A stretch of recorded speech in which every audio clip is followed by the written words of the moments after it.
And we're back! Thank you to everybody that has managed to come over to this link. We had a little bit of technical difficulties, but I think we got it all worked out now. So we're going to go ahead and go through the introduction. We don't know what all came through, so we're going to go ahead and just get started again and introduce ourselves. And then in our that we also wanted to share a collectible, something that's important to us, not necessarily something super valuable or anything really, fancy. But so that's what we're going to do in our introduction. And we'll just go ahead and get started with Amanda, and also share your place where people can find you and watch you do your thing. Okay. I won't forget this time. My name is Amanda. You can find me at Nerdy Girl Collections on YouTube and Instagram. And my favorite collectible so far is my Harley Quinn Arkham Asylum statue. I love that.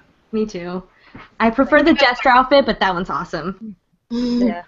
I'm impressed the second time around. Thanks. I think it's awesome. Gosh, who's next?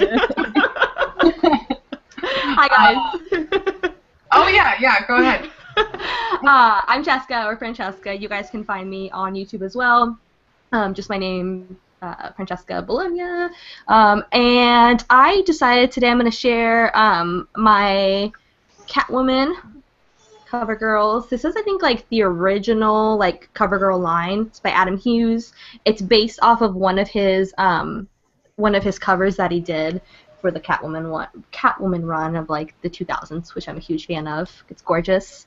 Yeah, and I think if there was to be a massive earthquake, because California is known for those, this would probably be the one thing, because it's easy and lightweight compared to those ginormous statues behind me to grab. So that's it.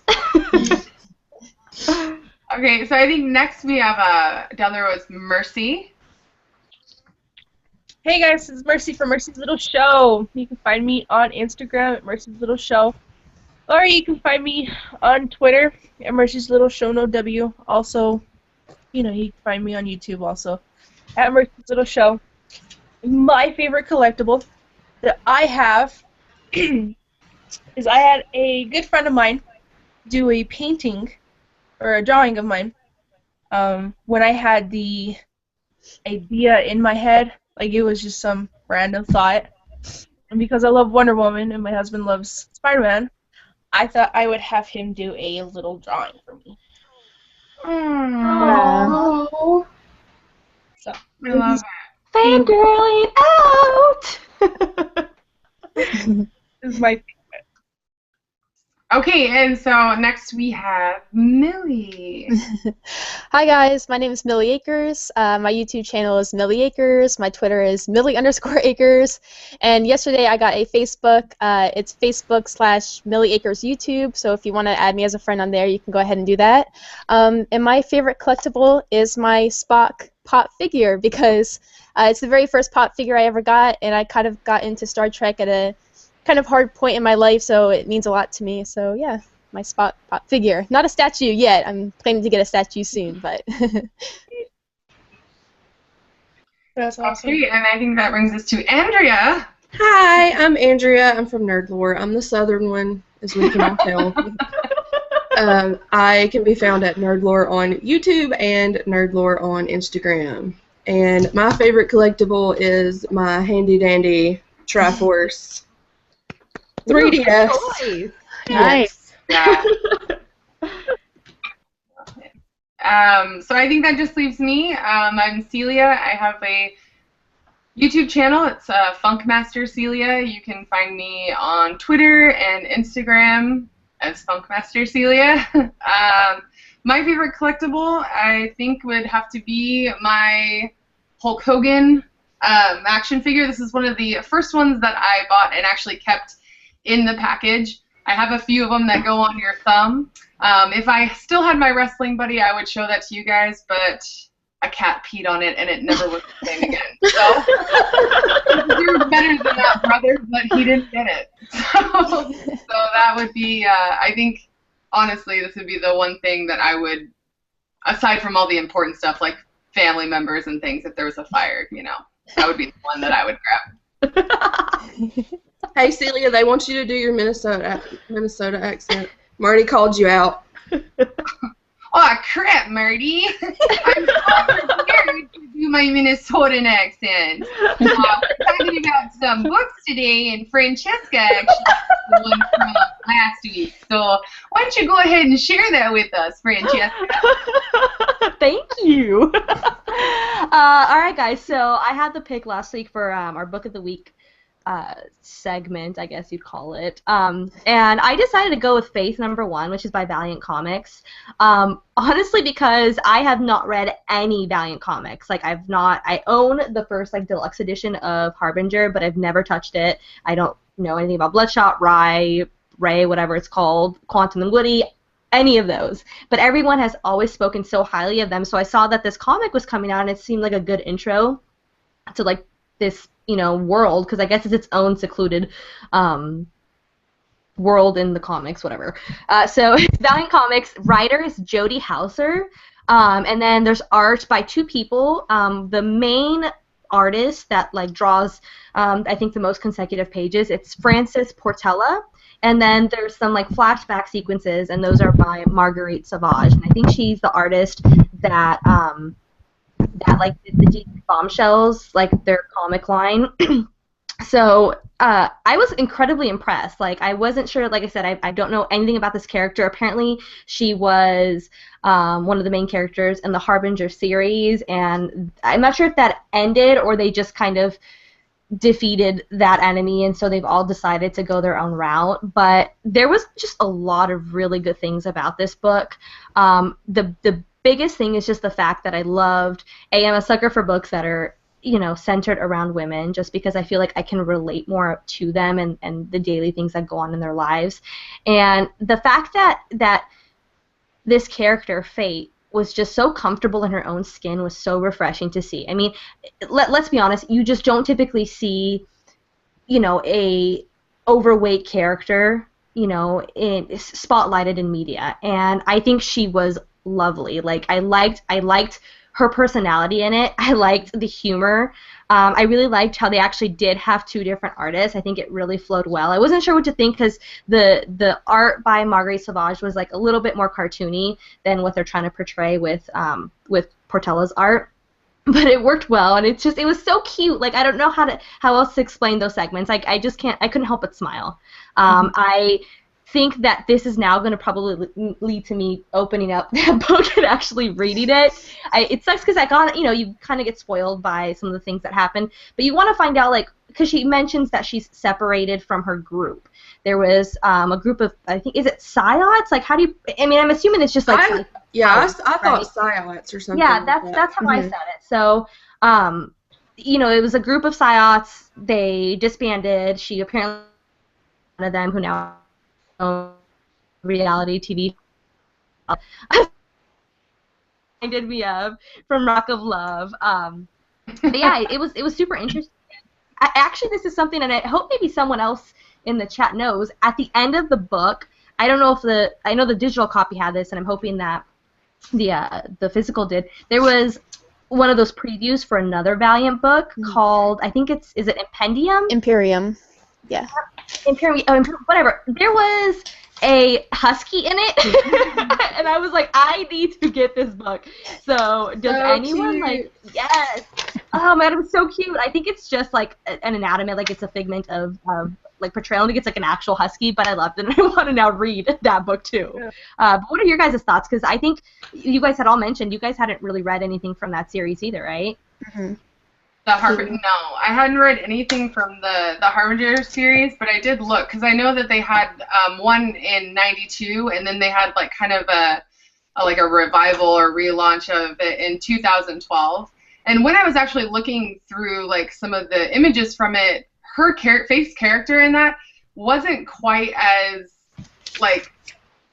plus size, or honestly, she seemed very pretty trim. And so when I read this read the book, I was actually really relieved to see that they didn't try to cutesy it up or try to, you know, make her body image more acceptable. Like she had, you know, like still like her double chins and things and like her bigger thighs and stuff, which I feel like those things, I don't want to see them hidden or like tucked away. I like to see like the honesty of the artwork and that character being, you know, what they've kind of, you know, like what the idea of it was going to be, you know. Mm-hmm. But I hadn't read any of the other stuff, but I want to now. Mm-hmm. And I did really like, too, that this book was so easy to just pick up. Like, you didn't have to read that stuff in order to feel like you know, like you knew what was going on. They did a really good job of bringing up her, like, origin story and everything without you feeling like, ah, crap, I missed something. Yeah, for sure. I think one of the biggest things I took away from this book, and I see it a lot in comics, is there was no jokes made about her weight in the comic. You know, she wasn't the butt of any jokes. So I think it's just so awesome because you see that so much in comics, whether it be about, you know, gender or race or sexuality or anything. There's always jokes made at the characters, and to see that, you know, there wasn't any of that, I thought was just so awesome, and so I hope they keep that for the rest of the miniseries.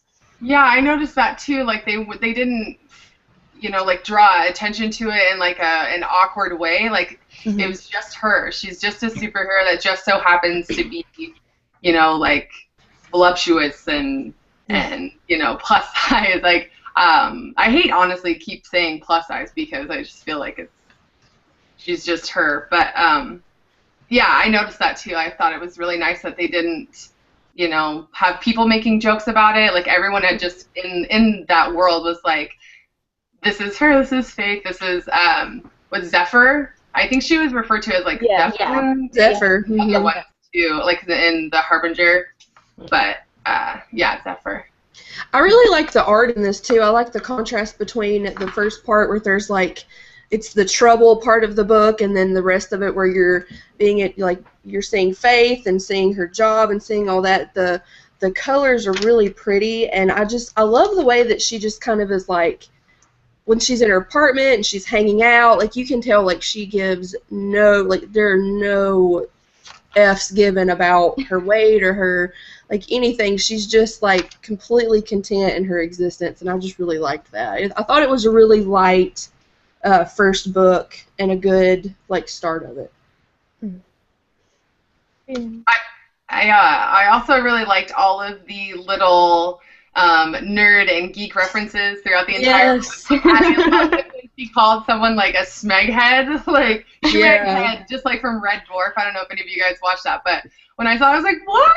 Yes, Red Dwarf. Well, she mentioned going to the comic book store too. I thought that was pretty cool. Yeah, I noticed. Yeah, she said that she had a comic book store that she likes in the town, and I was like, that's so cool. You know what you're talking about, how there's like a reference to like people. When I first read it, like there's a reference to Wonder Woman and then Spider-Man, and I believe there's a reference to Doctor Who, and I was like, oh yeah! Yeah, I love the part where it said like she was saving the guy named Chris, and she like went to the internet page and it said 10 more actors named Chris who could play superheroes. I think that's so funny because there's always that joke where Marvel's always hiring guys named Chris. So I love that. Yeah, I thought that was she's a super funny. And I wasn't.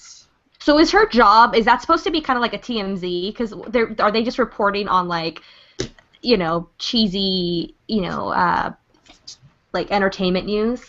It seemed kind of like a BuzzFeed kind of thing. Okay. That's what it seemed like, yeah. Her, for some reason, her outfit, I hate to make this portrayal, but it's honestly the first thing that came to, you know, like, her actual alter ego, what is it, Samantha Smith or something, which she goes to her. It reminded me of Melissa McCartney. What is it? McCartney? Oh, yeah. Because I just recently watched that spy movie, and I don't know why, but it totally reminded me of, like, her in that movie, which is awesome. I love her. Like, I love that actress. She's hilarious, but... Now I like this book even more because Melissa McCarthy is the bomb diggity. Right. I thought about her. It was like the first thing that popped in my head. It was her. Really? Okay, Oh, good. See, Yeah. we're on the same wavelength. Like this page too, when I like saw this one, totally reminded me of Rebel Wilson. Yeah. I was like, oh my gosh, that's like if this was a movie, she could totally. But I could Well, see they're her. making Sony bought rights, I think, to Valiant Comics, so they're probably going to come out with either movies or a show. Yeah, I would be. I mean, this was just the first one, but I loved it. The one thing I wasn't really a huge fan of her costume. The top part was cool, but I thought she looks like she's in sweatpants. Like they're all bunched at the bottom. I don't know why. I was like, man, they need to give her some like updated bottoms because those just look like running to the store to grab some coffee creamer. Fancy tracksuit. Yeah, like a tracksuit with like tails. Yeah, pretty much. Amanda, did you read it? I did. I liked it. I like what Andrea said too about it being like a light read, and what Celia said about you didn't really have to know much about it to just hop right into it, like you weren't missing stuff. And I like how the last page left you on a cliffhanger for the next one. Yeah. Actually, do any of you guys? I was kind of curious about the scene in the comic where she is talking with that guy, like FaceTime or not FaceTime, but like Skyping or something. Mm-hmm. I didn't quite understand what the relationship between the two of them were. I knew there was kind of an awkwardness when she had mentioned like a dress that she had wore, and then he just like changed subjects, but. My thought is that it's probably going to be her, like, future love interest, that they're just friends, they talk once a week, but he's going to be her, like, her thing. Yeah, like they mentioned that they were both from, like, super religious backgrounds or something like that, so I just wasn't sure if maybe I'd missed something or what their... I saw it as more like a one-sided, like she really liked him, and because she mentioned... wearing the dress that she wore when they first when they first met or something, and then that's when he changed. Either he didn't remember what the dress was, or it was maybe like one-sided. Yeah. Yeah. I love that one of the rescue missions. I guess we should probably spoilers. Like one of the rescue missions was saving puppies. That was so amazing. Oh my gosh. That part made me laugh. Yeah, I was like, at that point, I was like, yes, I'm definitely going to like this book. The very first rescue mission. I know, it was so cute. So, it looks like her powers are, flying. She mentioned that there was some telekinesis, and then, so is that part of was she like doing like a shield? Like, what was that with the... It looked like a shield to me. Like she was mind breaking. She called it the companion field. Yeah. Yeah, I would be interested. I'm curious to see like how she got her powers and stuff like that. So, Yeah. I'm excited to see like where that side of it came in. But I thought it had all the same basic pieces for with how comic books start out, like with a little bit of her origin and her alter ego and everything. I just felt like it was super fun. Like everything about it was just like it was a really refreshing comic book to read. Like I really enjoyed it. Mm-hmm. I agree. Who has I think two of you guys have the same cover. Who has is it a digital only cover? The one that has like her sitting on The power line. Yeah, who drew that? 'Cause that's I should have beautiful. gotten that one. That's the one I wanted. I know, I wanted This that was one by... I don't know who this is by. With the- I think this is cover A, though, isn't it? This is cover A. So I think it's by, oh gosh, Yelena Kevik Djurjevic? Oh, jeez. I am sorry if I just butchered that name. If you're watching, we're sorry. I think, there, Yelena, the first one, the third one down. Oh my god, you're right. Yeah, I think that's the cover A artist. I don't know how to pronounce it, but yeah, that's the cover A. I really like this cover. Me too. I love her face in this one too. There's just like the sweetest expression. Like I do. Like I love it. Yeah. I saw some of the other covers though, and they're equally rad. Like I wouldn't mind picking up another one of them. Yeah, I've got this one. I really liked the Power Line one better, but this one's pretty cool too. Yeah, I think it's going to be fun to see her outfits, too. Yes, she like, does seem to be very eccentric with her outfit styling. Yeah,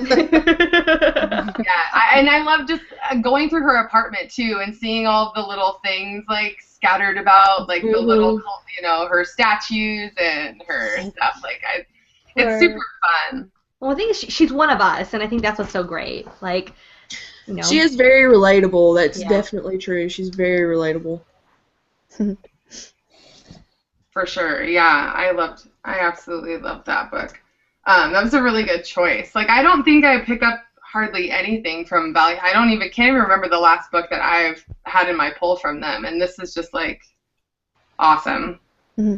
I heard that they already completely sold out of the first printing of this, and they're already doing another reprinting of it, which is awesome. Yeah. That is awesome. Hopefully that excitement will last through the whole book, and it will come out of being a 4-book miniseries to being ongoing, because I would love that. I think that would be a really positive thing too for like especially like any girls who may just like wander into a comic book shop or whatever. I think that'd be good for them to see a body positive or body really not even recognizing her body type, not really caring about it. I think that would be a positive thing for girls. Yeah. And I felt all ages. Like, it kind of reminded me of, like, a Lumberjanes book. Yeah. In that sense. Yeah. So did you guys want to talk about some of the other books that came out this week, or books that you've read in the past week? If you want to go ahead and start, Millie. Oh, I haven't read any of my other books because I'm behind. But I did read... Really put her on the spot. I'm so sorry. I did read a back issue, though. I read Silver Surfer Superman, which is a Marvel DC crossover book they did from the 90s. And it was just so much fun. Superman and Silver Surfer didn't really like meet up until the end, which was kind of a disappointment. It was like Superman was on Krypton and Silver Surfer was in Metropolis, and they were kind of like dealing with their own things, and they kind of came together in the end. But the art was really fun. It was by Ron Lim, writer was George Perez, inker Terry Austin, letterer John Costanza, and colorist Tom Smith. And yeah, I just really enjoyed it. Just a fun read. I like these books where DC and Marvel kind of come together and feature two of their superheroes together. So yeah, this kind of little double spread page thing, which said like trading places, was kind of fun. So. Oh, that's cool. I really enjoyed it. I've never read any. I know that there was like an Avengers, Justice League, like a lot of those crossovers in the 90s and 2000s. I've actually never read any of them. Yeah, they did quite a few of them. I think they did like Namor and Aquaman at one point, and Green Lantern and Silver Surfer I think was another one. So they've done quite a few, and I would love to pick up more because it was just a lot of fun. Awesome. I have like quite the, because I like hustled. I was like, man, I can get through these because usually I read them on the weekends, but I knew we're doing this on Fridays. Did anyone else read Black Canary? No, but I really want to start getting those. All right, well, let me start off by saying that it was one of my favorite issues so far. Like, I thought it was kick-ass. In terms of like a technically, like the way that Annie Wu worked her art was spectacular. Like, one of my favorite. I'm so like. This is probably why I'm going to get ragged on for like being digital, is because I forgot my iPad at work. So there's this scene in the book where she uses, because she's in a band. For anyone that's not read Black Canary, she's in this like pop rock band, and she they're going to use like their music to defeat this boss. And there's this scene where they're using like music notes, so it's a music page, and it's just in black and white, and it's so pretty, like, and then the color flow, like the way that they use like fuchsia. Oh yes, I know exactly what you're talking about. Right? Wasn't it awesome? Like, I just felt like that really stood out, and just the way the colors, like, that's like some kind of power because it's this really bright. Yeah, so you guys can click on it. Well, I guess they can't, but I think one of us can. Amanda, if you talk, I think it'll bring it up. Like if you hold it up and say, this is the book. Yeah. This is the page right here that she's talking about. Yeah. I'm glad I'm not the only one who did a major comic catch up for the show. I was like, I'm gonna read all these comics. So that was really cool. I enjoyed it immensely. What issue is that? I think 7. Oh, okay. I'm not there yet. I got number 6. Well, you're almost there. Catch up.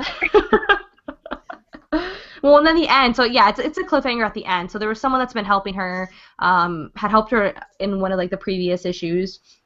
And you see this flash, or this, I don't know if it's a flash forward or whatever, but it's her like laying down, and then you see her as like a little kid, and then you see her as an adult again. And there's someone that's like, oh, you know, I'm here to help you, and it ends with like her unraveling, but you don't see her face. So. You know, you always know it's going to be interesting whenever it goes into, like, a flashback of a character. You're like, yeah, this is about to go down. This is going to be good. Did you guys read anything? I caught up on Toil and Trouble. I read 3 and 4 of Black Magic, which were amazing. I'm so excited. Talk about that, because I read it too. Yes, it's so good. I'm so excited. So I read 3 and 4.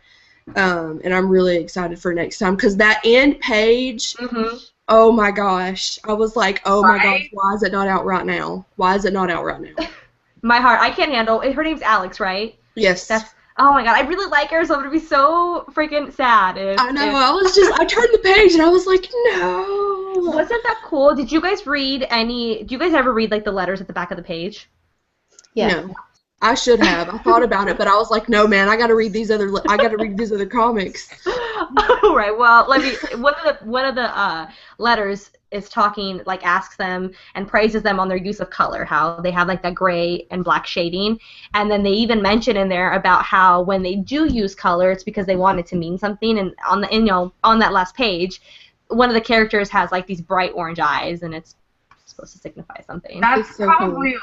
like my favorite part about that. Well, not really. I can't say that. It's one of my favorite like things that really draws me into that book is just because of how minimalistic the color usage is, but it's so powerful. And it really just like that. The artwork on that book is so good anyway. Like I love it. And then when those pages come, like I get excited. I'm like, oh, like it just brings out like this feeling inside of me, like, oh. That's why I wanted to pick it up because I heard you talking about the art. I'm absolutely obsessed with that book. Like the second I get that one, I always like bust it out immediately and just have to know what's going on. I think that would make an excellent Netflix series. Yes. Because I mean, it's definitely one that I wouldn't want to wait for every week. I would have to sit and watch the whole thing, but it is so great. Like if you're not reading it, I really suggest giving it a try. Like I would almost even just suggest to people, like if you could get in on single issues right now, just to do it because it's such a phenomenal book. It is a really good book, and the artwork I think sets it apart. Like it's so, I don't know. I'm not like super knowledgeable on a lot of comic books, but that's the first one I've come across that's been like, ooh, and there's magic, there's color, and the rest of it's black and white. It's just, it tickles my fancy. I'm just like, I like this. I also read, I got the Saga trade, the Volume 1 trade. Yes. And I read Chapter 1 of that, and I was like, oh, yes, Mama lied. Like, I cannot wait. Oh my god, it's totally binge-worthy. It reminds me of like a Netflix show. It's so good. It made me want to just like immediately like put it down and like get in my car and go like scoop, like just like shove the rest of the trades from my comic book store into my hand and be like, I want all of these. Oh man, I wish I'd met you sooner because I sent those to another friend because I had the first 3 trades before I upgraded to the deluxe edition. Did anyone read this week's Saga issue? Not yet. I'm so far behind. God damn it, guys! I will say this: I thought it was mediocre. So I haven't read anything like a month. So. Yeah, she's pregnant. She has an excuse. But yeah, I was not. It's right over here, so. It was cool to see a return of a character, but it was not my favorite issue. Like it was it was alright. Like it's hard to hate like Saga too because the art is beautiful. I know we keep like freaking out about that, but the art is really good. Like Fiona Staples is amazing. So it's anything that we can get of her I love, but it was just not. There just wasn't much that happened. I haven't. I've like steered clear of Saga for a while because there's so much that I would have to catch up on. But I feel like the universe has been like shoving it in my face like lately because like Andrea picked up the trades on it, and then Reader 1717 like in her last video was talking a lot about it, and then the cover this week was like beautiful and green, and I'm obsessed with the color green. I just feel like I need to pick this. I You feel like really do. It's so good. I think you'd like it. Yeah, the cover was beautiful for this last. So. My comic book store surprisingly had all of the current trades, so maybe if you go in, they'll be like, "Oh, here we have these." Just yeah, for you. I'm fine with ordering them too, like trying to find them. But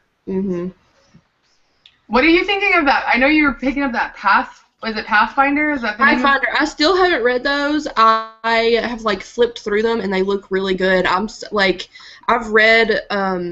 I've been reading the R.A. Salvatore Dritz books for years and years and years and years. So anything that's got D&D, Pathfinder, anything like that, I'm like, yeah, I'm gonna get this because I'm gonna like it.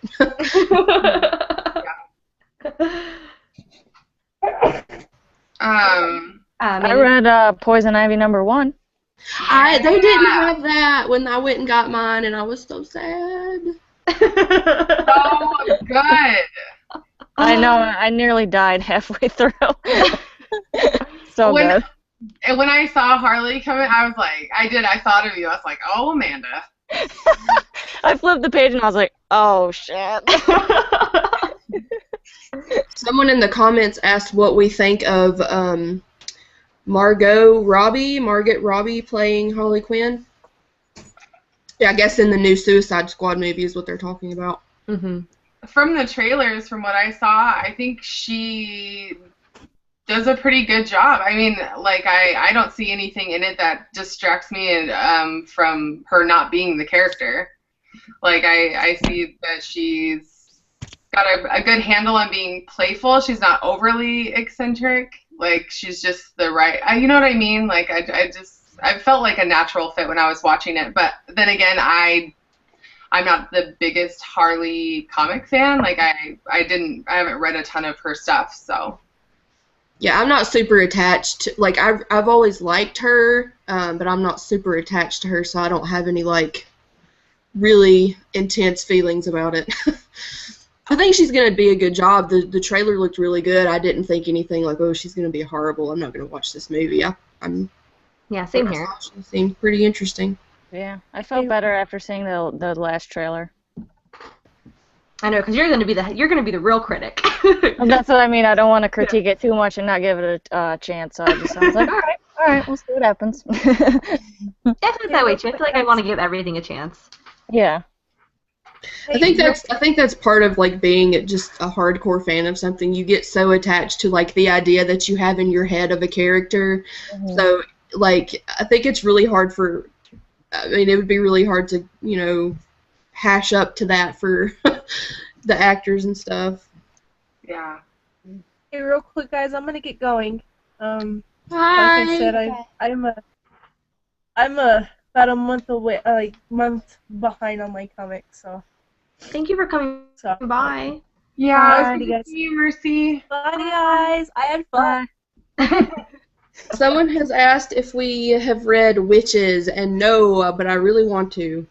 Have any of y'all read Witches? Is that the Scott Snyder one? It's the one that's spelled with a Y. No. I have the first trade of it that I read, and I actually didn't. It's been so long. I don't think that I finished, but I did enjoy what I read. I feel like I should grab the book because then I would know. But I picked it up a lot, like months ago, like this summer. I picked up the trade. I'm sad that Mercy left because I think she's the only other one here that reads Spider-Woman. Damn it! It's good. It's good in the sense that like it gives me my weekly quota of Captain Marvel and Spider-Woman antics, because they're banter back and forth. Like, they remind me of an old married couple. They're just so funny. I love it. I need more of it. I will kickstart a book that's just their adventures. Yeah. And then, go ahead. Oh, no, I was just I thought we said, but I was just gonna see if Amanda had finished talking about her books. Yeah, I read Faith, Poison Ivy #1, and Black Magic #1, and Yay! yeah, I have 2 and 4. I need to get 3 because they didn't have it, but yeah, I really enjoyed that. Like what you guys were saying about the art, how it was like mostly not totally black and white, but almost there, and then just the magic part. Like there was one part where it was just like all flames, and it was like all colorful and like rainbowish. Oh, it was awesome. I really liked it. We're gonna have to rename this instead of Friday, Fanatics Takeover. It's gonna be Black Magic Book Club. Black Magic Freaks. As soon as I saw the merch, you flip to the back of the pages and there's the merch. There was a couple of T-shirts, and I was like, I'm gonna need both those. Just one for every day of the week. Birthday's coming early this year. Well, I feel like what we were saying before about Faith #1 being like a light read, I feel like Black Magic #1 was like the complete opposite of what Yes, was definitely. happening. And I was like, oh my god, what? Oh god. I think Greg Rucka it's interesting. I feel like that's his expertise, though, is writing, and I think he's written actual detective novels, because I think he's written a lot of Renee Montoya, and she's a detective for the GCPD. I don't know if any of you guys have ever read Stumptown, but that's about a private investigator in Seattle. No, I think it's actually Portland. My bad, it's Portland. What else does he really? I feel like that's his niche, is crime. Mm-hmm. Yeah. Yeah, I actually. Are you looking for stuff? Huh? Are you looking for stuff? Oh, Okay, yeah. What about Moon Girl and Devil Dinosaur? Have you guys read any of that? Yeah, I've read the first 2 issues, and I have the 3rd issue here, which I haven't read yet. So I'm kind of iffy on the book right now. I'm not sure if I really want to continue with it. I really like the art. I'll show the art here. I really like the art. It's really fun and colorful. It's by Natasha Bustos with Tamara Bonvillain on the colors. But it's really just fun and colorful and stuff. But I don't know. I don't really know if I'm hooked into the story yet. So I think this is gonna be my make it or break it issue once I read it. I'm still trying to decide. I love the dinosaur. Yeah. Really cool. I've never read anything. I think of Devil Dinosaur. Was he did he make his introduction in the 80s? Yeah, it was Moon Boy and Devil Dinosaur, and it was made by Jack Kirby. I think it was the 80s, but I don't know for sure.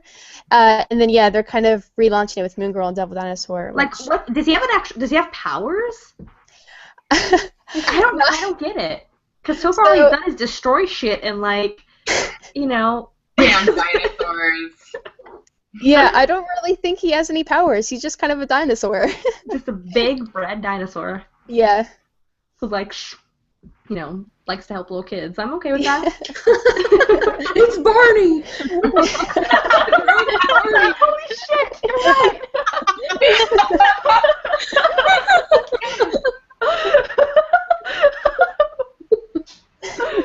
Oh my gosh. Someone in the chat asked if anyone has read Titans Hunt or Daredevil 3 yet. No. I have Daredevil. I have it here. I bring that up. I haven't read it. Figure that might be a Millie. Yeah, I haven't read this issue of Daredevil yet. I haven't read almost all my comics that I got this week. But I am looking forward to it because I think overall I'm really enjoying the series, and I really like the hand. I'm excited they're coming into the series. And I should have made the connection. The main villain in the first 2 issues was named Ten Fingers. It's 10 fingers, the hand. You should have seen it. But yeah, so the hand is coming in, and I'm really excited about it. I like the hand, and yeah, I have some issues with the book. uh, I'm not so sure about the student blind spot that he's teaching. I don't really know why he's there or why Daredevil would be teaching someone. It just seems kind of odd to me. Matt Murdock as a prosecutor is very, very different. He was a defense attorney and now he's a prosecuting attorney, and it just seems such a radical change from his character. And like, I know it's, you know, this new universe and it's been 8 months or so since Secret Wars and we haven't seen what happened in those 8 months, but it just seems like such a big change and against like the ideals of, you know, what Daredevil stands for, what Matt Murdock stands for, and everything. So those things I'm kind of iffy about, but overall I am enjoying it, and I'm looking forward to reading this third issue. So. Well, welcome, Amanda Eggle. She also wants to be called Eggs or Eggsy, which I think is amazing. Sure, there's 2 Amandas. I felt like that would make it less confusing. So we did some introductions and then shared a collectible that we have, but so I just want to give you an opportunity to, you know, say hi, and if you have anything you want to share or just talk about. Oh, hi, my name's Amanda. My channel is Amanda Eggle, and I was not prepared to show a collectible. We see that you have some, though. I know, I have to pick one. Oh, geez. Your hair is my favorite collectible. Oh. That is so luxurious. When she came on, she was like, bam. That's the epitome of like a shampoo commercial. My hair and I are here. How are you? Wow. I'll show my little Jane Firefly doll. He was a San Diego Comic-Con exclusive, and he has the hat. Because the normal one, I believe he doesn't have the hat. So no, he doesn't. So that's one of my faves. That's awesome. Did you get a chance to read Faith? We did kind of go over that a little bit, but the Faith #1 that came out this week? No, I didn't know there was reading material. I apologize. Oh, no, we just That's our bad. Damn. posted a bit about it on there, but I just wasn't sure if you had a chance to pick it up or whatnot. I just wanted to get your input if you had. I feel bad now. No, we'll make sure that we have the book for next week plastered everywhere. Fantastic. Did you guys watch any of the shows this week? Like Lucifer, that just premiered? No, I didn't watch that one. He was charming. Very, very charming. I've not read the comics, but it makes me want to go back and read the comics. The only thing I think I got to watch this week was Legends of Tomorrow. What'd you think? Love it. Like I really I really like it. The one character, what's his, I don't know what his name is. He's the other bad guy, not the The guy from Arrow. Captain Cold. Yeah, his character is a little wonky for me. Like when I watch it, I feel like he like looked up like, it's like, I don't know, like just the way he talks. My boyfriend does the best impression of it. He did it the other day, and I was dying because, like, just what you said, the way he talks is so, like, drawn out and, like, such a deep voice. It's like, is he doing that, like, on purpose? Or yeah, and it's like this is element of like cheese, like about him, like when his lines are being like said. Every time he does it, I just like can't really take him seriously, and it's almost like he talks in like iambic pentameter too. Like he's like has like a certain hits every time, and I'm like, oh. That's exactly the way he talks. So that's like super distracting for me, but I'm really loving it. Like I think that they did a really good job with all of the special effects, and I'm really loving like White Canary and the whole time travel aspect of it too. I think is really smart.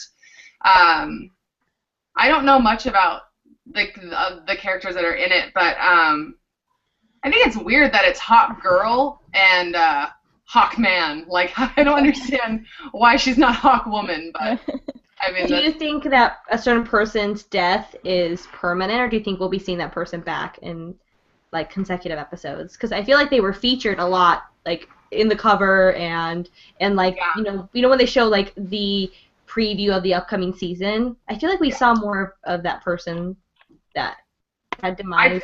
I just feel like with the whole time traveling aspect in it, like it's anything's possible without it being too bizarre, you know? Yeah. Like I feel like it should happen. Like it was cool that they had that cameo from the Arrow character Damien Dark. Yeah. I thought that was pretty cool, pretty neat. I feel like on Flash and Arrow, like, death is not permanent. Like, look how many times Black Canaries come back. Guess who's back?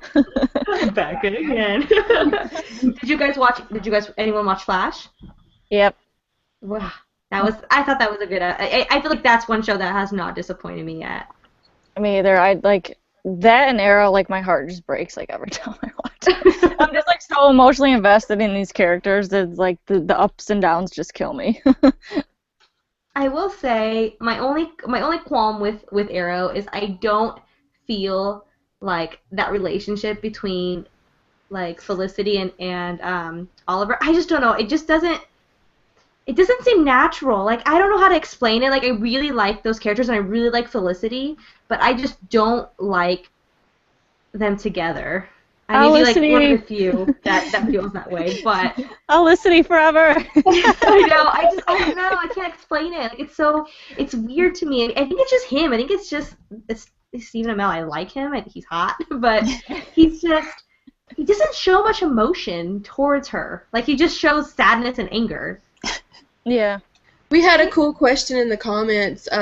Someone asked if we were stuck on a deserted island, which comic book would we want to have there with us? And I'm gonna have to say Saga because I like it so far, and there's so much of it that I would be entertained for longer.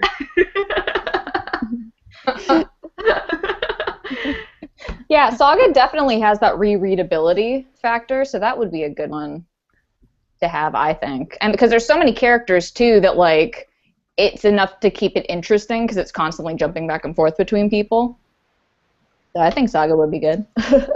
Well, since I haven't read it yet, I think that's probably the one that I would take, too. And because I haven't read it, and there's one of them, I'd be busy for a while. I'd be like, just take your time. I'm fine here. Yeah, and then if you hated it, you'd be like, God, I hate all those people who told me to take this right now. I'm stuck with it forever.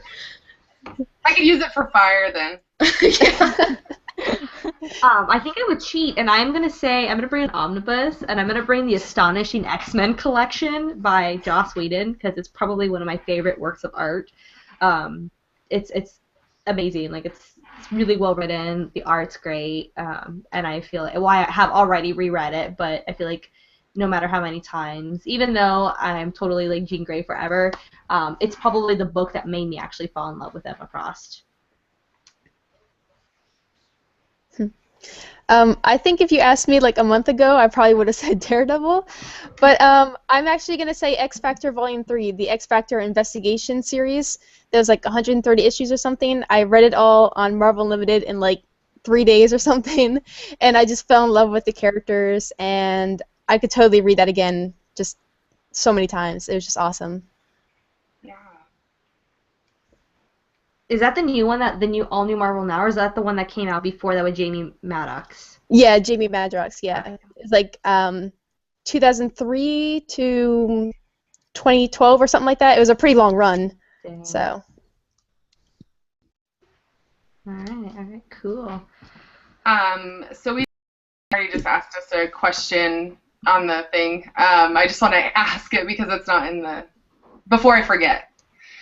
So he asked, what female character would we like to see in a TV or movie that hasn't been out yet? And I think mine would probably be Unbeatable Squirrel Girl. Oh, yeah. Oh. That's awesome. Damn, that is a good That's a good question. You didn't even take a beat. You just were like, bam, poor girl. I feel like every time I read that comic book, I think, man, I want to see her in a TV series or in a movie. So It would be so funny, like, and good. I imagine that the writing on the show would be fantastic. I would absolutely love to see a character with, like, you know what I mean, just having those, like the squirrel mannerisms. Yes. Interacting. I just think it would be so fun to watch, and I just love that character. She is so cute, and what I can't think of who I would want to play her, but they would have to be amazing. So, who's the girl that was in Mona Lisa's Smile, the one that played the cello? She was also. I don't talk about actors and actresses because I don't know, but she would be really cute. She was also in He's Just Not That Into You. Did you guys see that? From Once Upon a Time? Maybe, I don't know. I haven't seen it. I think it's Jennifer Goodwin. And she's like the main character in there, but she is so cute and really quirky, and she's got like cheekies, so I think she would be perfect. The cheekies! I'm a fan of the chicks. Let me see if I can pull her up. I'm pretty sure that's who you're talking about. But it would have to be her from like 10 or 15 years ago, because she definitely couldn't play like a college kid now. That's true. I would love to see Kate Bishop come into the Avengers and be like Hawkeye along with Jeremy Renner, or take over as Hawkeye. I think that'd be really fun because I really like her as Hawkeye. That's awesome. Does anybody else have them? I think the witches from Toil and Trouble would be really cool to see in like some kind of live action situation. Is it her? Is it this chick? Yeah! She's cute. Yeah, she is cute. But now that you mention it, Eggsy, I think that you're right, that she might be a little bit old to play that character, but... Yeah, now, but back then she would have been great. Yeah. I mean, this is all just fantasy, right? My hopes and dreams. I don't know who I'd want to play her, but I think I'd be interested in like watching a She-Hulk series. Yeah. Yeah. There's the series that's like written by Dan Slott that was from like the 2000s, and it's funny because you have her lawyers, when she's a lawyer, practicing lawyer, but then you have her like crazy side where she's partying and like sleeping around, and it's a fun book, and I think that'd be cool to see that, because like where I feel like Daredevil, although with Mark Waid's run he took a little bit of a more like playful approach and it was a little bit more lighthearted, but he's always been like darker, between things from the 80s and then Bendis and Brubaker's run, where I feel like She-Hulk's been a little, she's been lighthearted, so I think it'd be a good contrast to like what the Netflix show is, in my opinion. Yeah. Did anybody see that article about Taron Egerton being recommended by Hugh Jackman to be the new Wolverine? Who is that? He was in the oh gosh, what was that action movie that came out where it had like was it Samuel L. Jackson was in it, and Oh, Eggsy! yeah. Yeah, Eggsy. I love him! I can't remember what that movie was called, but yeah. I don't know if I could see him as a young Wolverine, maybe? Like, I don't know. Yeah, I think Hugh Jackman's just ruined it for everybody else. Yep. Yeah. I agree. There's no comparison. All right. What's next? Yeah, Taron Egerton's got a baby face. Can't do it. He doesn't look like Wolverine material for me. I mean, maybe they could beef him up. They'd have to lumberjack him up, man. They would put a beard on. I don't know. They have to give him some scruff. I don't know. I don't think it could work. He'd have to be a bit more rugged.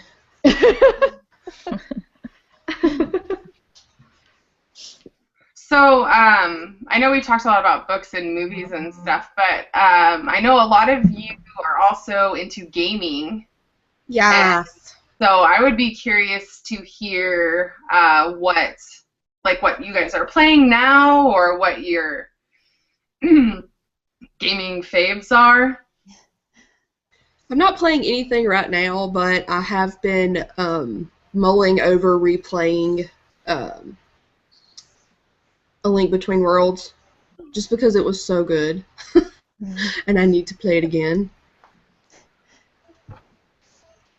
Legend of Zelda: A Link Between Worlds. I'm a very big RPG person. I don't know about y'all, but I don't really do like first person shooters and stuff. So that's where my heart lies too. I'm totally into art, but mainly, honestly, like JRPGs. Like I've dabbled into like westernized ones. Like I love Mass Effect. It's probably one of my favorite series. And I think The Witcher is really good too. But I'm not like a huge Dragon Age fan or God, what else? Like I tried playing Fallout, and it was just because I really wanted to play because it's a German Shepherd. As if I don't deal with enough dogs at work, right? Dog meat. I just couldn't, like, the post-apocalyptic world. Like I need a fantasy setting to like really be immersed. Yes, that's the way I am too. I need that fantasy but setting. like Final Fantasy, like I'm now mainly I have a PS4, which I don't know, you ladies are more than welcome to add me on, as is anyone on the chat. It's Cheska19 is my PSN handle, but I've been playing a lot of like my Vita. There's this game on there called Trails of Cold Steel. It's like an action RPG. It's really fun. I have a 3DS. I'm really looking forward to Fire Emblem. I loved Awakening on the previous 3DS title. I thought it was hella fun, and I usually hate strategy RPGs because I don't like the aspect of, like, you know, a lot of these games, like, once your character's dead, it's like a permadeath. I'm like, no! So I worked so hard! I know! So they changed some stuff on here, so I'm really excited about that one, too. And I've been playing... Did any of you guys ever play, like, the Uncharted games? No. I'm more into, like, the older school, like, Nintendo games. I have played some, I don't have, like, an Xbox or anything like that. I've played some games on Steam, like, on the PC. Mm-hmm.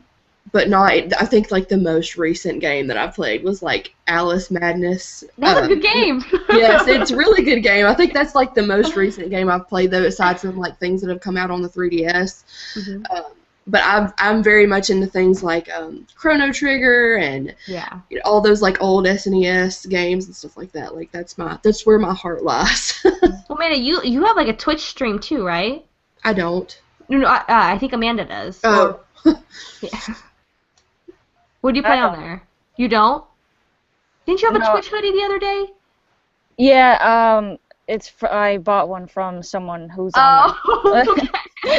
I mean, I would like to be on Twitch. I just gotta find the time. But I started Ocarina of Time on my 3DS, and I bounced back and forth between that and Triforce Heroes. Mm-hmm. And PS4, we got Lego Marvel Avengers the other day.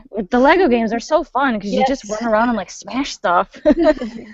So we played the Batman one and just the regular Marvel one. Those are fun, and we love Minecraft. So I'm ready for Dishonored 2 to come out.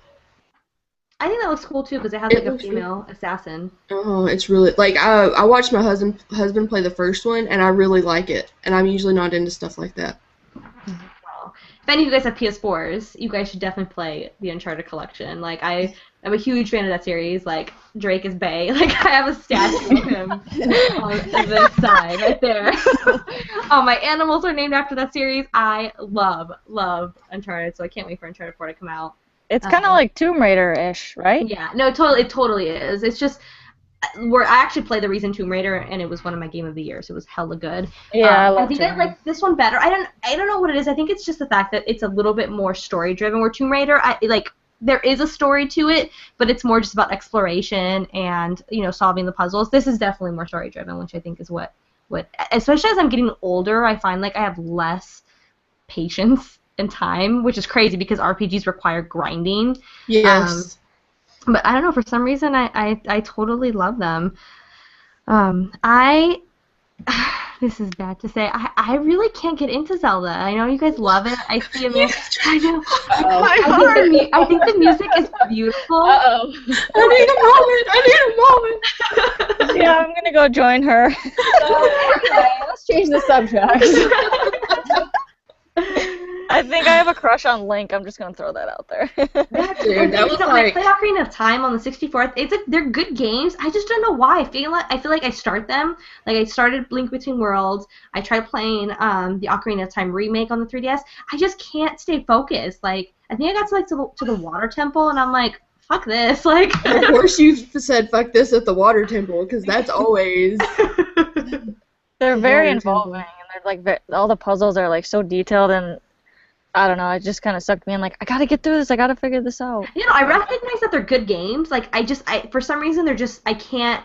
I've really recently, like within the last like 5 years or so, I've not been able to like actually sit down and finish one.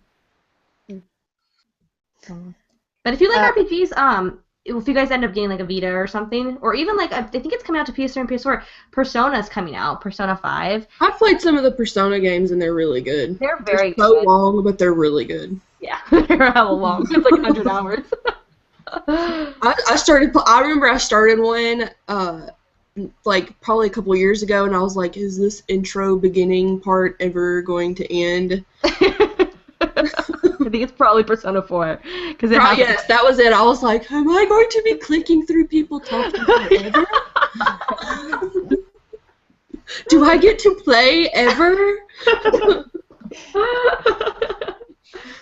I have a PlayStation 4, but we just recently got it at Christmas time. But I haven't got to play a lot of stuff on it. I love God of War. That's like my favorite game of all time. I've played it, I think, on every PlayStation system I've had.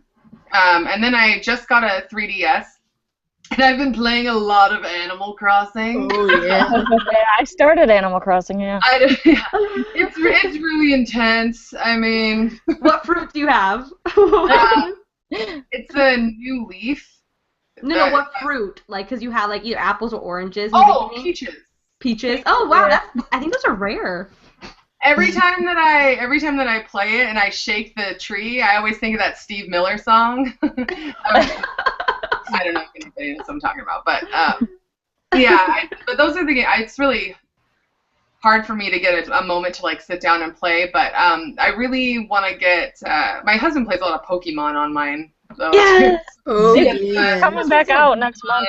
Pokemon Y, and I'm really sad that you can't have you can only play as one. Like you can't have two separate accounts or like two separate, because I don't want to play on his stuff. I want to play on my own, and don't really like. I really want a Vita though.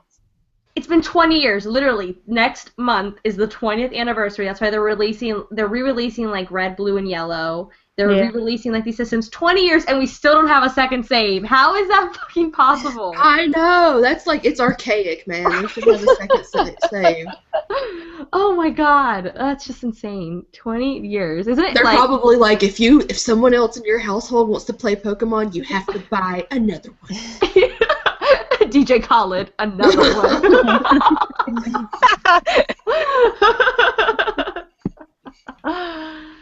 All right, cool. Have any of you guys ever played Tomodachi Life for the 3DS? No, but that sounds interesting. It's the stupidest game, but it's so much fun. It's like The Sims, but you can't control them at all. So you can make any fictional character you want, and you put them in an apartment together, and they'll interact with each other. But it's really funny when you make like two characters from a TV show, and they naturally start hanging out. Or if they start like showing love interest, you're like no. Or like you make yourself, and then you make like your like TV show person like, ooh, I hope Hannibal shows an interest in me. Don't eat me. I made Hannibal in my game, and I gave him a frying pan. It's amazing. It's so stupid, but it's so much fun. Highly recommend. Speaking of really stupid games, and this is an older one, but did any of y'all ever play the Katamari games on like PS2? Yes. Oh, I loved those. They're so good. It was rolling them. It was like a really stupid acid trip. You're collecting like all kinds of little things on a ball. It was so pointless It was entertainment. addicting though, because like you just wanted to make your ball bigger and bigger, and it was honestly there were some parts that were hard. It was very challenging. I remember I being like, I'm so angry at this brightly colored game right now. What is happening? Sucked. Like I would always, like when you would get graded on how big your like construction was, I was like, oh, this is not good enough. Fine. I like all the little like characters that you could get, and all of their heads were like cylindrical and weird, and you could put different hats noises and stuff that they make. Yeah. And all the little, it's like if you collect like an animal or like a duck or something, it like quacks or whatever when you pick it up. It just made it that much more satisfying. It was like, ha, you're mine now, duck.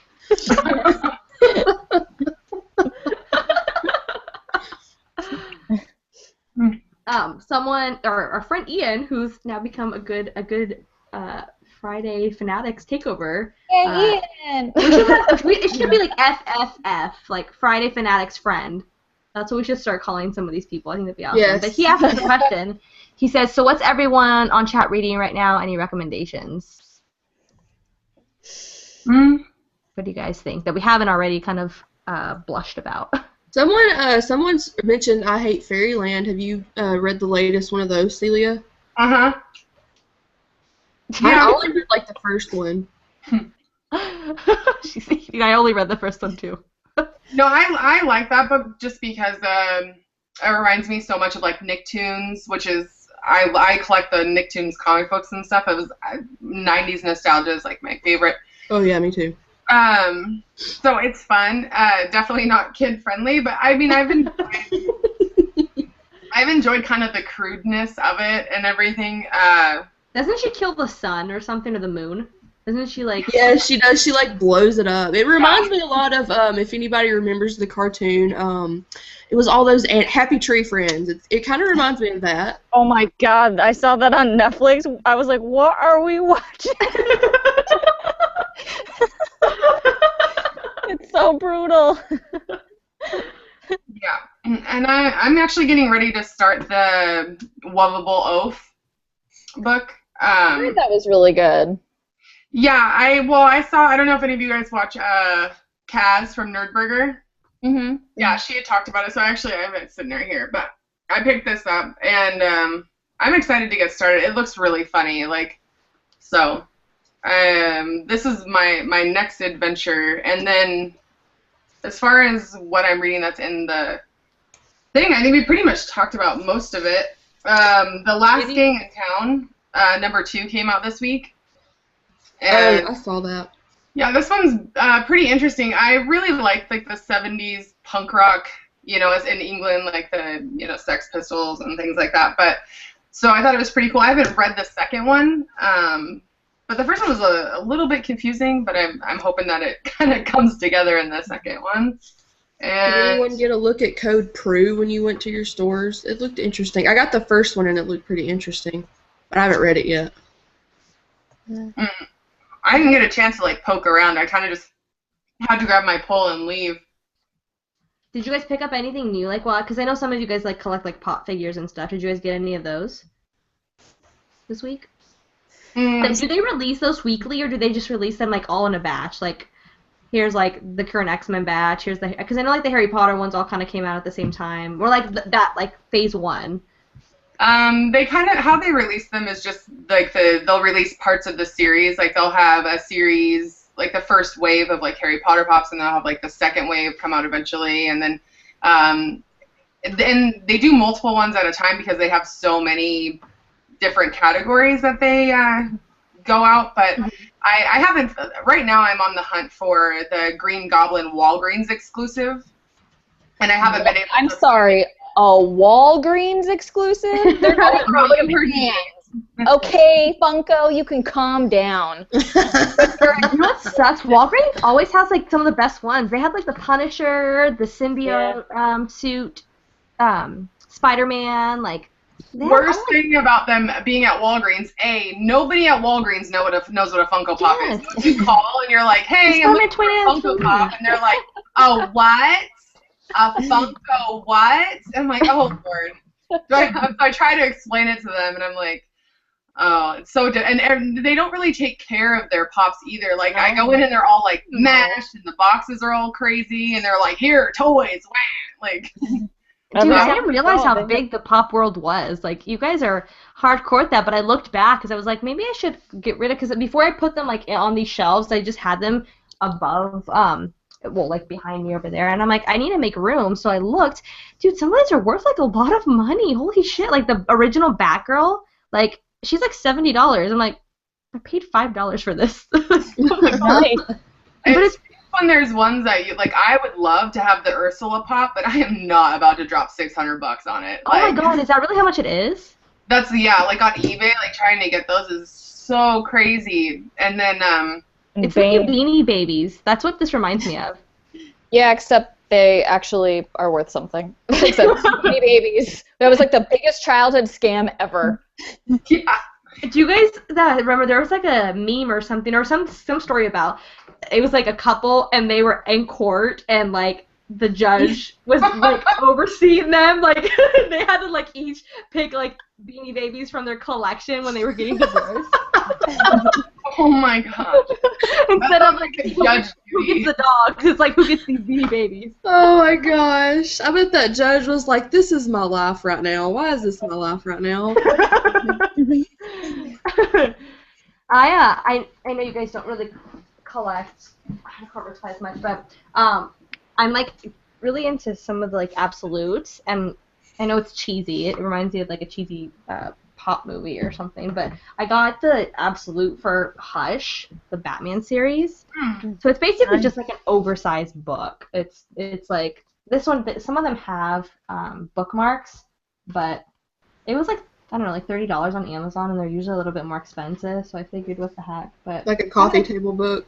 Yeah, that's actually what it reminds me of. And I've read Hush a couple times, but what I ended up doing is I actually I donated that book to someone else. I was like, I'll pass this on now that I have this one, so I'm super excited about rereading. Someone asked where you get your, like what site you get your statues from, Cheska. Oh. Honestly, like, I get them from a lot of different places. Like, the Sideshow ones, almost all of them come directly from Sideshow. Like, the first ones that I got, I bought third party. Like, I bought them off of someone, but then everything else I've ordered from Sideshow, because they have, like, that payment plan, so I don't feel quite as guilty about dumping, like, $400 to $500 on these things. I'm like, okay, well, I can justify $30, $40 a month. Distributed just drop a car payment on this statue right now. Some people want to do that. They'll pay it all at once, but like I feel like I will feel so much guiltier doing that. And then the smaller stuff, honestly, I buy a lot of them off of eBay because it's less expensive for me in California because I don't have to pay tax that way. Or I'll buy them off of Big Bad Toy Store. They're really cool. They have the only problem with Big Bad Toy Store is that I feel like it'll say, like, okay, it's going to be available in February, but then it really doesn't come out till, like, March through their website. So that's why. I love that Harley one behind you up top. Oh, that was one of the first ones that I got through, like, a third party. She's really cool. I like her, too.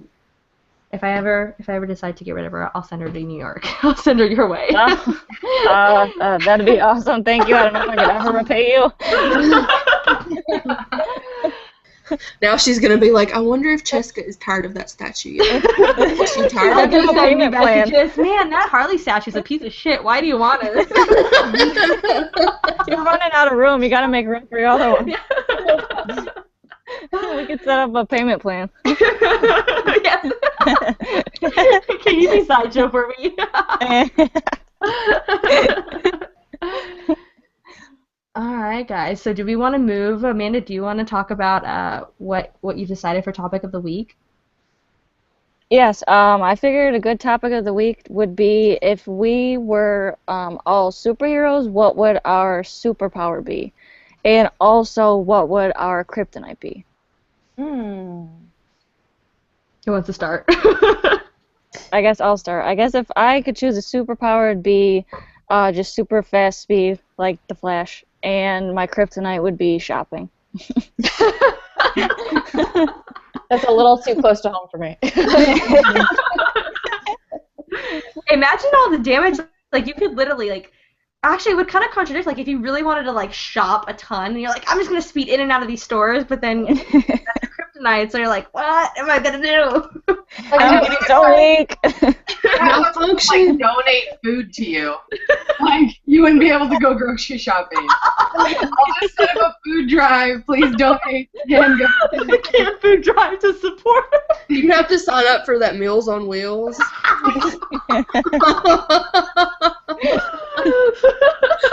Every time they bring it to your door, you'd have to like put on your like old lady outfit and shuffle to the door. That could be your alter ego.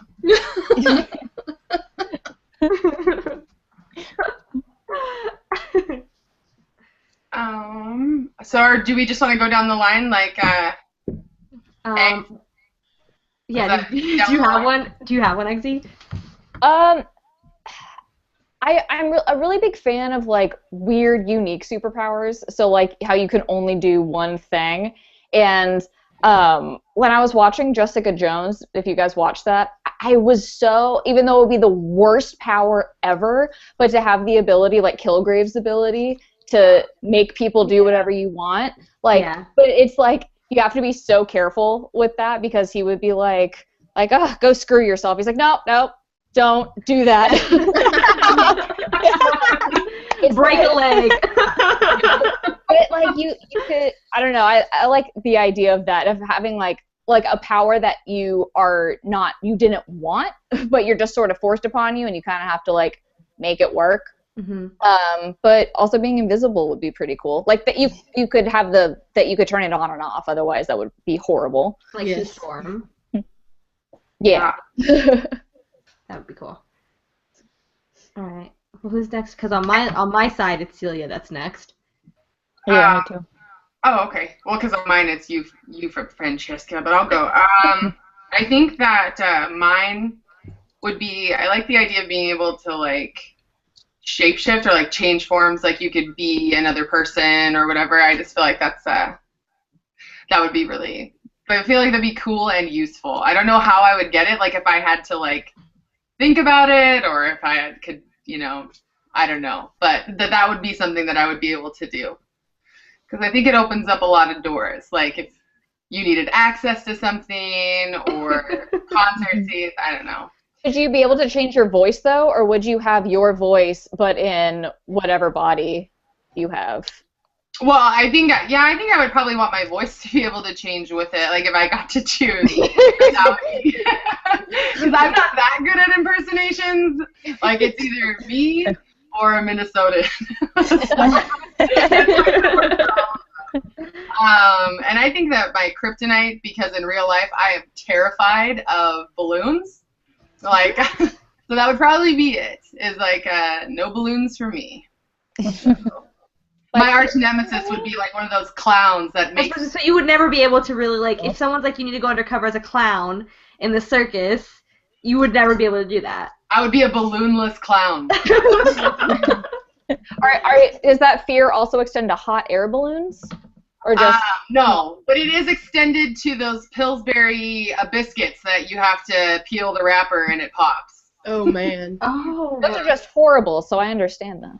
Those are scary. I'm always like, is this going to, like, explode in my face? If I have to do it by myself and no one's here, I take off the wrapper very slowly and I throw the can. And just hope for the best. Yeah, and I just cover, like... Oh my gosh, that's perfect. I need video footage of this. I can't do it. All right. So... I'm gonna let Millie's next. Okay. Oh gosh, I think I'm kind of going back and forth between two. It would either be the ability to talk to dogs, because I would love to talk to my dogs, or it would be like the ability to intercept radio waves, because then I could just listen to music whenever I want to. Oh, that's really good. I know, that was really clever. And my kryptonite, I don't know. It'd probably be like those sugary mango slices that they sell, because I eat a lot of them. Yes. That's awesome. All right. Andrea, you or I? Who's going to go next? You go, Jessica. Okay. It's probably like a really shitty one when you think about it, but my kind of personality, I think it would be like the best. So I would totally want to be like a mind reader because I'm like one of those people that like has to know everything. Like I'm just like I don't have anxiety. Like, The worst. I'd be like, like Jean Grey, how she can like totally like she can read minds or Professor X, whatever. I'd want to do that because I would want to know who's actually fucking lying to me. I mean, I really control over it. Would you be able to choose when you're reading people's minds, or would the information? Yeah, well, of course, because I don't want like my brain to explode and to not be able to function, like in daily life. Like I can't even go outside to like get the mail without hearing like thousands of voices. But I think that in general, I would love to do that because it would just be so fitting. And Kryptonite's funny that she said that Millie said the sweet little mangoes. I love the little zebra cakes. Like. I'm not kidding. Like, I love that shit. So I think that would totally be my kryptonite. All these villains like throwing food. I just imagine you walking through like Walmart and being like, I see you, little Debbie, I see you. But I love like Valentine's Day. Now they have like the heart-shaped ones. Then like St. Patrick's. It's like every holiday they make stuff. That catered right to me. I think that's funny, actually, thinking about it, because Amanda's is like something like that a villain. I don't know how a villain would use that against you. Like, pay for this. Like, you put their stuff on like the counter, and you have to pay for this. All you have to do is like show me like pop figures and like stuff I want, and it's like okay. My superpower would definitely... It's funny that you said you'd want to talk to dogs, because my superpower would be just to talk to animals in general. And my kryptonite would either be really freaking cute, like fluffy animals, and I'd just be like rolling over, like can't handle the cuteness, or sushi. Oh, sushi. Dr. Nerdlore instead of Dr. Doolittle.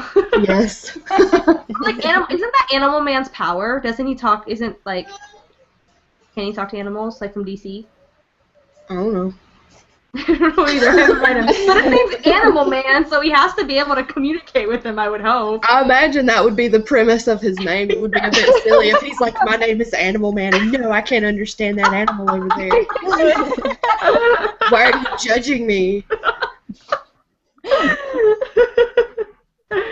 We would make a pretty kick-ass superhero team, guys. Like, there's literally one of everything, We have the person that can control, people and let them do so they can easily let us into a bank. We have the person that's super quick and could just, like, rob the bank. Wait, hold up. What kind of team are we forming here? I think we're super villains instead of... I'm fine with being super villains. We could probably save the bank. Save people. We have a well-rounded group here. Saving the bank. Although, like, are there saving the bank? There's pigeons outside the bank, so you could like tell them to watch. Keep an eye out for me, Have them be on the lookout. Oh my god. Oh, that would be great. You, 3 pigeons, patrol the store. I need you to send me a shit signal if anyone comes. Did you say a shit signal? I did. Shit on this person's head is the signal. And then I would be listening to like the person who's complaining about the person. Oh my god, I'm literally coming out of my eyes right now. These are great. Someone in the comments... I'm pretty sure we just described what kind of supervillains we would be. I just talked about robbing the bank. Yeah. We could just we could just decide, like, are we going to be superheroes today, or are we going to be... Like, what's the vote? How's everyone feeling? Have we had our coffee yet? What's going on? How many hours did you sleep?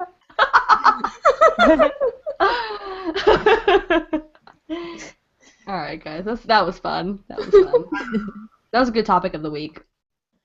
Yeah, that was fun. So do we have a book for next week to talk about?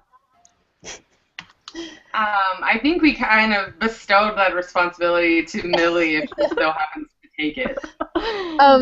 So are we talking like new number ones? Because the new Spider-Man book with Miles Morales as Spider-Man is coming out. I don't know if you guys are interested in that. Whatever you want. I'd say that's what's cool about like the book of the week is we get to try like different things that some of us may not have, may not pick up on a general basis. Have you guys seen that like teaser? It's like the picture, and then it has like the webs, and then it's like saying that someone's coming back. Is that for that book? Is that like that someone that was dead? The Dead No More thing? The what? The Dead No More thing? Yeah. I don't know if it's for that book, because I didn't see the picture with the spider webs, I guess. I just saw the one that said just like Dead No More, coming like spring 2016 or something like that. So I don't know. Yeah, I have no idea. So I wasn't. Maybe Gwen Stacy. For that book, or? Maybe like Gwen Stacy, like coming back as Spider-Gwen, like. Yes. Yeah. Because did her series? Do they have an actual Spider-Gwen series after the other one ended? Yeah. They do. They relaunched Never it. mind. Never mind. Yeah, I don't know. I hope that it's not anything like, like Uncle Ben or anything, because I feel like that just kind of messes with like the whole why he became Spider-Man thing. So I don't know. I'm curious what it's for. So it's probably for a book, I'm assuming, not a movie, right? I don't think. Look at Millie's face. She's so focused. You can tell she's looking at books. So, are you guys fans of anthropomorphic stories? Yes! I know Eggsy is, yeah. Yes. There's a new series from Boom Studios called Kennel Block Blues, and it's Excellent. about Let's read it. anthropomorphic animals that go to a kennel that's like a jail. Yes. Oh, wait. Am I gonna be sad? I'm still in. I work in the veterinary field. Such a This is dark up my alley. What's it called? It says it's called Kennel Block Blues. It's a new number one. To Google. What is it too? It says To me, my Google. The This is the tagline is synopsis. "Go to prison." Oh, Yeah. fun. It says Oliver is a good dog, a family dog, but without warning, he's sentenced to Jackson Kennel, where he's instantly placed on death row with the rest of his fellow inmates, awaiting a lethal appointment on the table if salvation doesn't come. He'll need help escaping the kennel, but when the stress of prison life builds, he starts escaping reality instead, imagining a fantasy world of cartoon friends. It's time to break out into a musical number. Oh my. I'm in. I'm in just because I'm intrigued at this point. Oh my gosh! If you go to Google and type in the name of the comic, there's a GIF and it's this cat and it says prison ID and then some numbers and it's this old grumpy fluffy looking cat named Pickles and it's a GIF. And I don't know if this is actually Master wow. What the hell?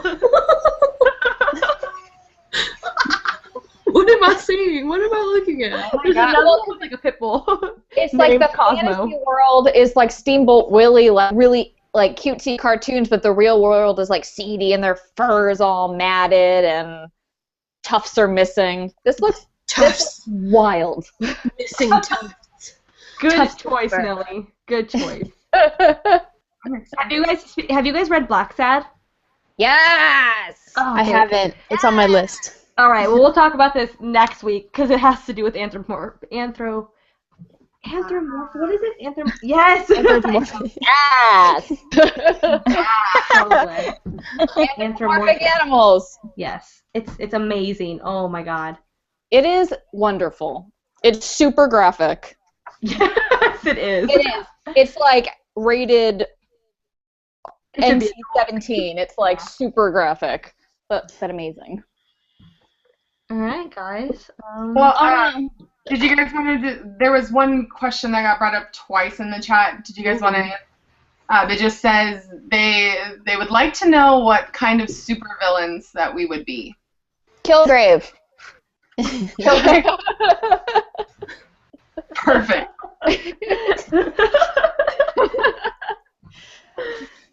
Oh, man. I feel like I'd be like the vigilante type, like that I'd be, I don't know, Like a Deadpool, like an I'd anti-hero? be like hunting down like people who are cruel, but I'd be so brutal to them that I would definitely have to be considered a villain because I would just be like, no mercy. That's like Deathstroke, I think. Mm-hmm. Because he's kind of like that. So he's kind of like a bounty hunter person. Yes, bounty hunter. Can I be Samus from Metroid, please? Except like evil But Samus. she's not. I was gonna say she's not bad. I can be like Dark Samus. I can make that happen. Do it.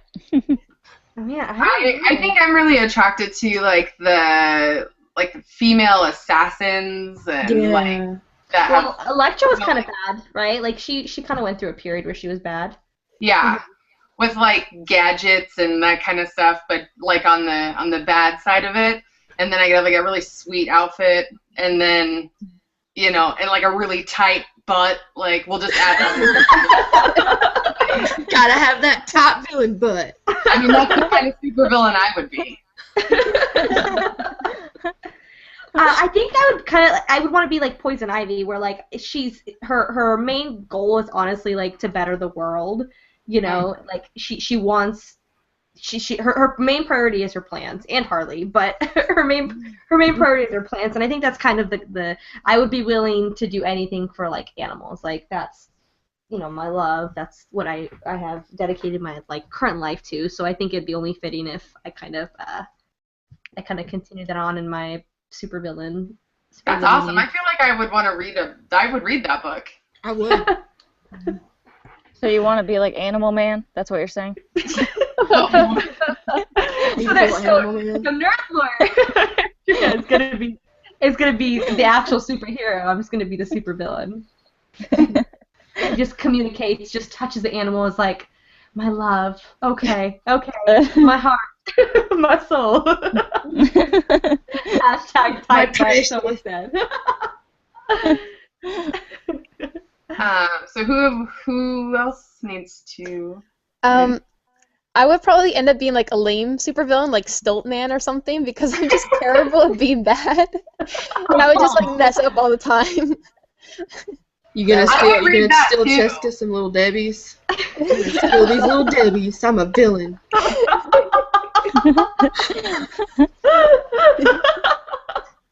I love that though. I would totally read a book about someone that was just wanted to be a villain but was really horrible at it. That'd be awesome. I think that's what the Superior Foes of Spider-Man book was kind of like. Like they were super villains, but they were just kind of cheesy and kind of failed at it. All right, so is that everything? I think Amanda, or an Edgar. Yeah, I would be like a vigilante type, like Andrea said, patrolling the streets at night. Rob from the rich, give to the poor. Ah. That would be a cool villain, like a kind of like a take on like Robin Hood, but you're like super evil and kick-ass looking.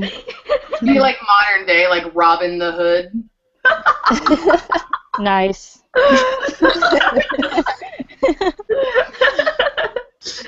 You know what? In this day and age, when we're seeing so many comics that are just being made over the most, if you think about like most ridiculous things, some of these ideas really aren't that far-fetched. Yeah. Like, and I don't say like that about it. It's great that we live, that the place that we're at now is so much more positive than when most of us were growing up, because we're all kind of around the same age group. I can't imagine like some of these image titles being available like when I was a kid. Yeah. So that's awesome. All right. Okay. Is that it, guys? I think. Kind of. Well, I think we've almost been on for 2 hours minus our technical difficulties in the beginning. Minus our 5 minutes of dirt. I know. Oh my god, it was. We're like, hey, I'm this person and I'm this person. Hey, I don't think we're online. Guys. So maybe do we want to just kind of close out, like if anybody wants to give any final thoughts, or maybe discuss like a book that you're picking up next week, or anything that you're looking forward to next week? I haven't actually even looked at what's coming out next week. So. Toil and Trouble #6 is coming out next week, so I'm really excited about that. That'll be the last one. I saw a couple of new ones that are coming out. Just like perusing through the next week list. There's one called Deja Thoris, is I think how you pronounce it, and the artwork looked really cool on that. I'm not really familiar with it at all. I've never heard of it before, but it looked really cool. Mm-hmm. And then there was one called Mirror that looked pretty cool. And then of course like Paper Girls #5 is coming out. Doctor Strange #5. Yeah. Batgirl is coming out. I don't know if you guys actively read that. And then do any of you guys read the Grimm book? I saw that wasn't it Robin Hood that was coming out? Yeah, I'm not sure. It's like it's like a spin-off on that one. I'm not sure what it is, but I saw that and I was kind of interested. It's like but it's the Grimm Tales of Horror or something. It's so I might look at that one because that one looks kind of interesting. Scarlet Witch, Captain Marvel, A-Force. Actually, that reminds me. Remember how you were talking about Doctor Strange the last time? I did pick up the first couple issues of that, and I can totally see what you mean about that club. That and because they actually get together, like him, Scarlet Witch, the voodoo guy. That was really cool. I didn't realize that it was drawn by is it something Bacalo? I can't remember, but he's the guy that draws Uncanny X-Men. That was really cool. I liked it. Yeah. I loved the second Scarlet Witch. I was under the impression that it was all females that were doing the art on it, like rotating, but I know I was wrong. So it's not, but I really enjoyed the #2. I loved the art in that one. Like the watercolor in it was really, really fun to look at. I'm excited to see. I don't know do you know who the artist is going to be? Is it going to be the same or as #2, or are they doing another one? No, I think it's changed so far. Let me see for #3. Oh, it's going to be Steve Dillon, who I believe is the guy that did like the Preacher series. Yeah, the Preacher. Okay. Yeah, so he has a very, that's going to be interesting because he has a very unique art style.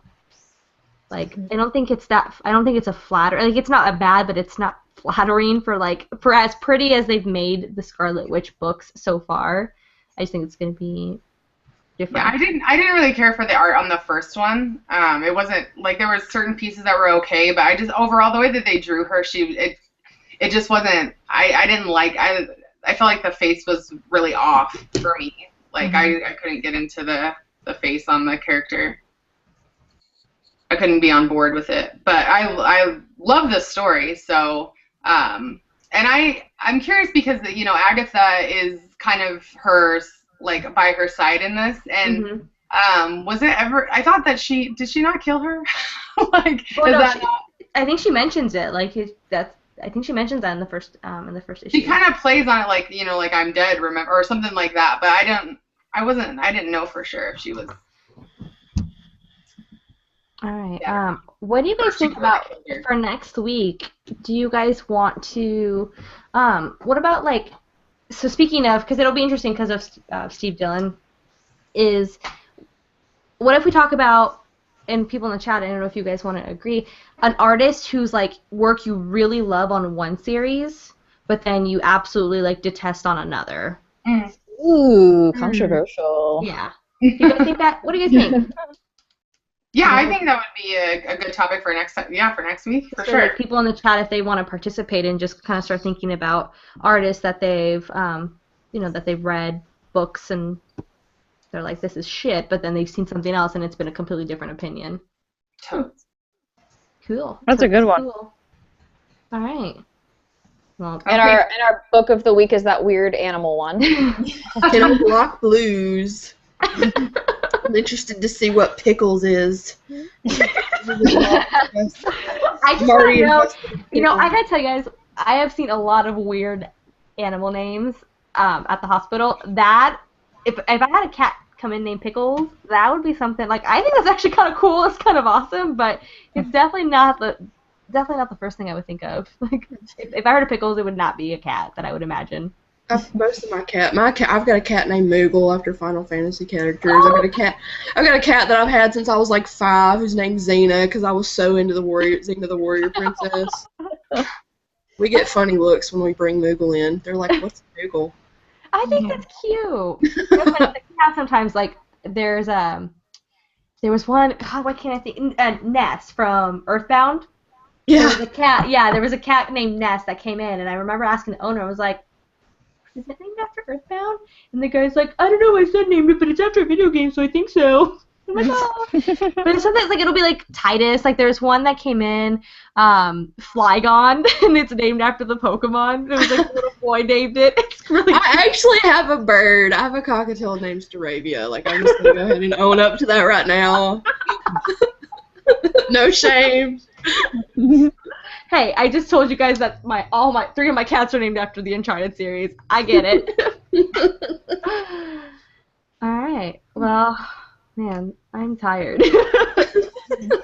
I feel lightheaded from giggling so much, and Yeah. my cheeks kind of hurt. I'm gonna get off here and be like, cheek massage. Do you guys want to wrap this up? It's been a cool, good chat. Yeah, it was great. So if anybody else has any like thing that they want to share, any closing stuff? I'm having fun. This has been fun. Yeah. I like this. Yeah. Just a lot. I just wanted to say work week. I just want to say thank you to everyone who like gave us shout outs on Twitter and their YouTube channels and everything. That was really appreciated. So Yes. thank you to everyone who did that. Yeah. And thank you for Ian in the comments for. Thanks for being an FFF. Yeah. Hashtag FFF. Yeah, he was like on it. Just Yeah, he was like, these ladies need to be sub to. so awesome. Girl, I love you. No, Ian's the best. Yeah, the show is really great, and I'm just thankful to everybody that came on and that everybody was able to adjust, to like times and everything else. So I love all of you guys, and I'm so happy you guys are, involved, and it's cool. I love this panel. Yeah, and thank you everyone for pushing an hour so I could pop on. Oh, you're welcome. Well, Francesca actually had a doctor's appointment too, so it worked out great. And Amanda, I see that you're still here. I thought that you were gonna have to leave, so I'm so happy that you're here. Thank you. Yeah, my coworkers can, tomorrow I'll deal with that. It's all right. So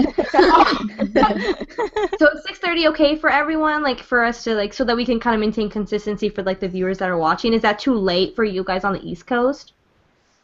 Because that's 9:30 for you, right? Yeah. It's not too bad for me. I usually stay up late anyway, so.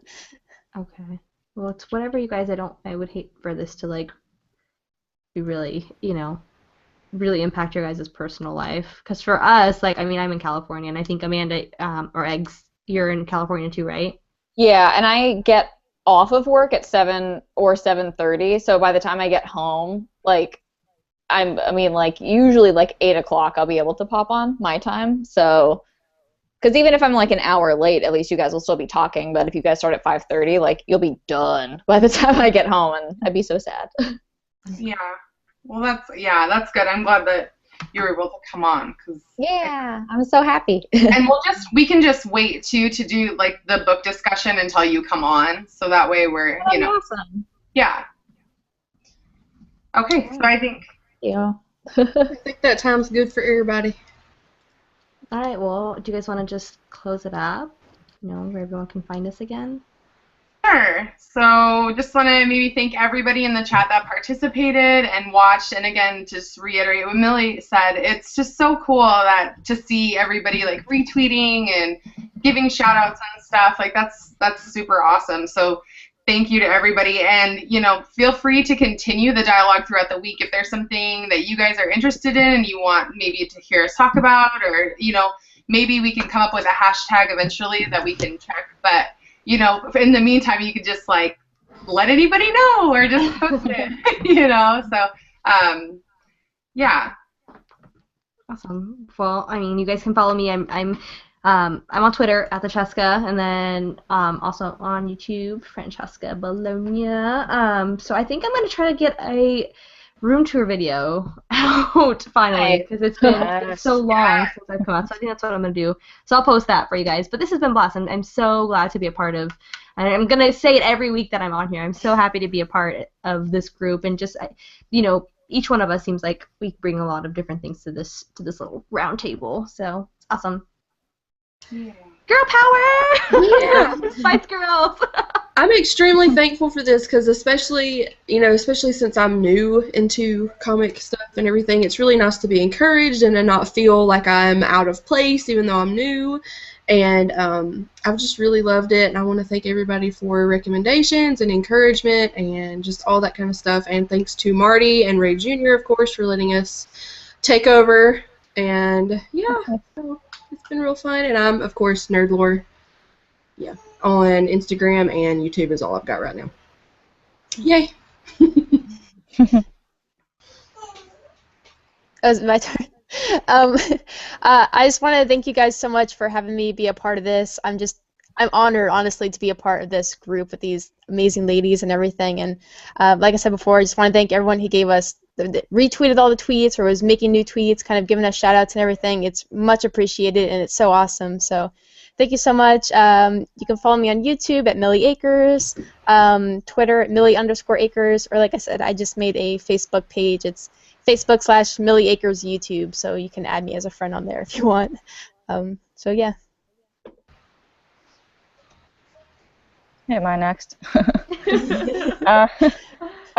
Again, I just want to say thank you guys so much. I feel really included, and just reaching out throughout the week with all our ideas and topics is really fun, and I appreciate that. So thank you guys. You can find me on YouTube at Nerdy Girl Collections, same on Instagram. So thank you guys. Am I last? Yeah. Like everyone else said, thank you so much to everyone who watched and retweeted, and a huge thank you to Ian for being our biggest fan and spreading so much love. It really means a lot. And you can find me at Amanda Eggle, E-G-L-E, and that's my comic book channel as well, Amanda Eggle. And thank you, lovely ladies, for having me on and pushing the time so that I could be involved. It really meant a lot to me because I love chatting with you. Oh.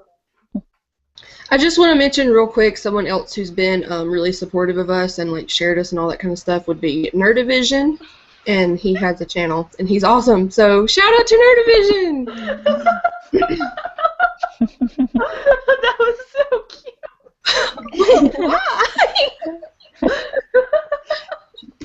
Alright guys, have a good night everyone. She's blushing. Bye. Bye. Bye.